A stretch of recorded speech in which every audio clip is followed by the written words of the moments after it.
Okay, this is just an updated gear video for the OP. So this is not going to be too long. I'm just going to go over a couple things here since the newest mod for console is mod14. So the companions, the Groot has been added to the lineup for obvious reasons, because it's the best in slot for active bonus next to the Tiger.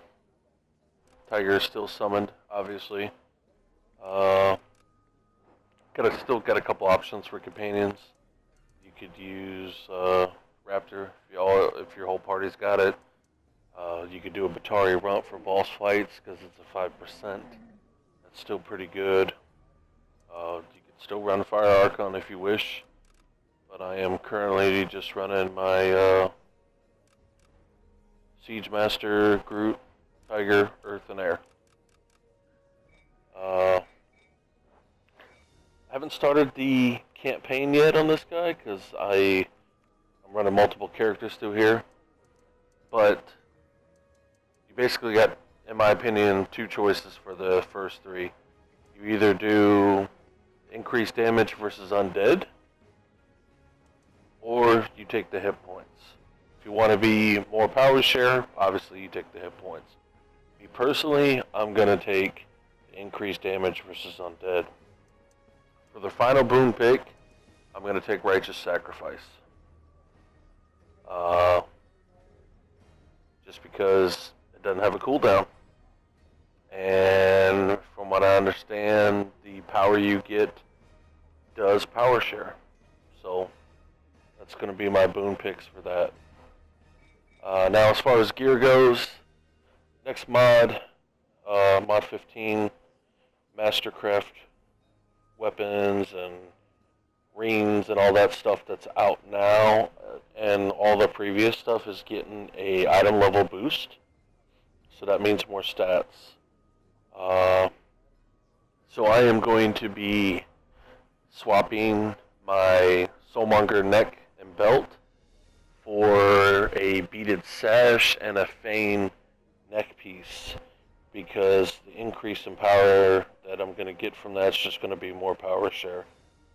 So that's why I'm going to end up going with that. It's going to beat out what I currently have. I think by like 700 to 800 power more. So it is what it is.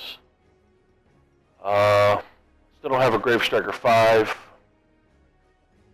because I got terrible RNG, I guess. So these rings are currently what I got, and since the Mastercraft stuff's getting a boost, it's not going to be too bad. Now, as far as over here on the left, the armor pieces, you have a couple choices you can go with. For helmets, you can go with obviously the Oath Lords. It's pretty good for power share. You can also use guys at a Wolf Clan still. It's viable.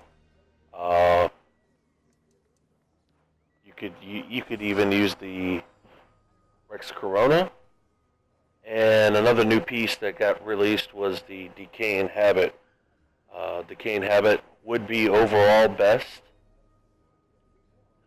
if you're in a group that melts bosses fast.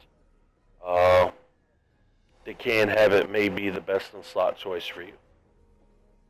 If you're in a boss fight or combat for longer than 80 seconds, then the Rex Corona is going to outperform the Decaying Habit.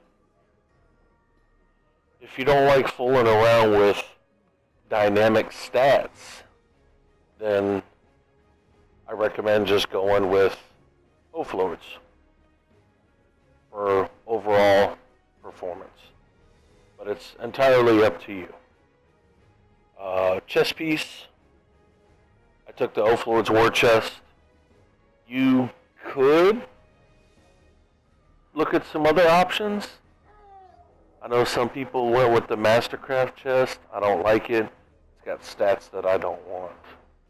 So in my opinion, I believe that the O-Flor's chest piece is best in slot. You basically got two gloves. You still run the Vivified Primal. So when you get to your 5%, your 5 stacks, that's going to be overall the best power share right there.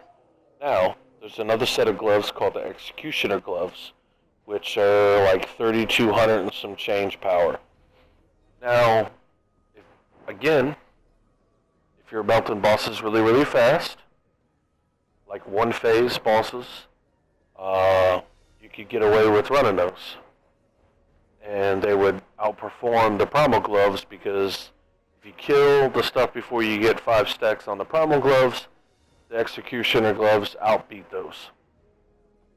Now what you could do, I don't have a pair of the gloves yet, now what you could do is you could run Executioner gloves for trash clearing, and then you could run your Primal for boss fights. That's a viable way to use that setup. Still running Exalted Primal weapons. Next mod, these are going bye-bye. Because of the Mastercraft increases, I will be going to the Mastercraft 3-set weapons. At Exalted, they will be item level 570. There's a couple different versions of these. I believe the next version is a +1, which at Exalted will be item level 580. So those are obviously going to be better than these, but those are going to have to be made, and I'm sure they will be expensive if you're a buyer. So for now, I'm just going with the Mastercraft 3 weapons. I've already, as you can see, I've already started chipping away at that. And I'm starting to make them exalted and building them up. Weapon enchantment. I use it on Parallel Fate Touch. In my opinion, the way I like to run my OP, the only other viable enchantment for me would be a Vorpal. The reason I run Fate Touch is just because it outperforms Vorpal a little better right now. And the Fate Touch damage buff feeds into my temp hit points. So that's another plus. For defense enchantment, I'm running the Thunderhead because I like the way that they did the cosmetic look of it. I think it looks really, really good.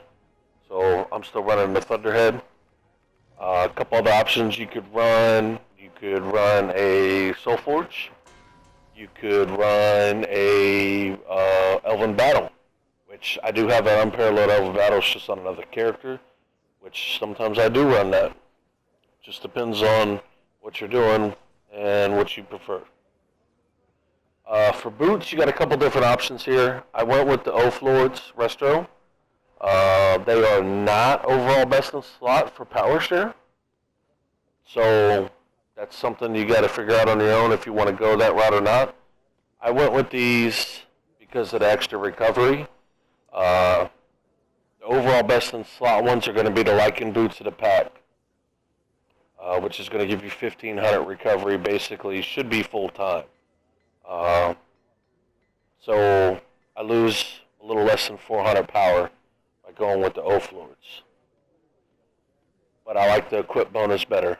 I get 1,500 recovery, basically 100% all the time. And the Lycan boots do have recovery. It's not 1,500. It's a little under 1,100, as you can see there. But it's really up to you what your preference is. I took the O-Flords because that's just what I wanted. Artifacts, I went back to the wheel. Mainly because I'm giving the fire buff to the DPS guys when I run Castle Ravenloft. So not only that, it does got a little better performance than me running the Soul Sight because it's got 4K hit points, so it's a little better for power share. But again, it's all up to you. I still got my Soul Sight. When I solo stuff, I'm still running my Decanter. So it's entirely up to you. You could still run the Sigil of the Devoted if you want.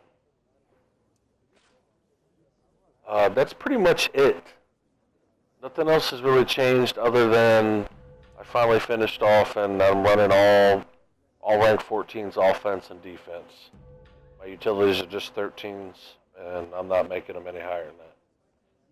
And that's pretty much it. And group comp with my guild food and everything, and if everybody's got VIP on my team, I sit at just over 290k hit points. So that's pretty good. All right. Thank you for watching and listening, and if you have any questions, feel free to ask.